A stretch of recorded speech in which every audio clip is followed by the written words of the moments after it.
Za posledných 5 rokov zdraželo na Slovensku takmer všetko. Potraviny, energie, lieky aj bežné služby stoja výrazne viac ako pred pandémiou. Inflácia dosiahla v roku 2022 viac ako 15% a aj v ďalších rokoch ceny pokračovali v raste. Pozrime sa na jednoduchý príklad. Ak dôchodca v roku 2021 minul na týždenný nákup približne 50 eur, dnes ho podobný nákup môže stáť aj 65 až 70 eur. Viac zaplatí za chlieb, mlieko, mäso, ovocie aj zeleninu. Rovnako vzrástli náklady na bývanie, elektrinu či plyn.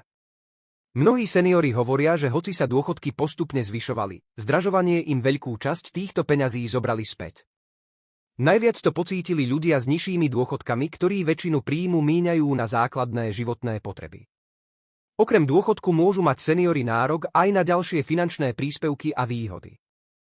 Seniori, ktorí prekročia zákonom stanovený limit doplatkov za lieky, dostávajú časť peňazí späť automaticky prostredníctvom zdravotnej poisťovne. Ak sa o seniora stará rodinný príslušník, môže mať nárok na príspevok na opatrovanie od štátu.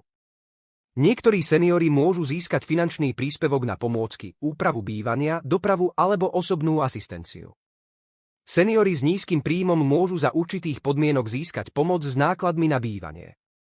Mnohé mestá a železničná doprava poskytujú seniorom výrazné zľavy alebo bezplatné cestovanie.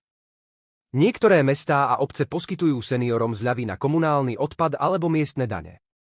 Otázkou zostáva, či budú budúce valorizácie dôchodkov stačiť na to, aby seniori dokázali držať krok s rastúcimi cenami. Ďakujem za pozretie, ak sa ti video páčilo, nezabudni dať like a odber.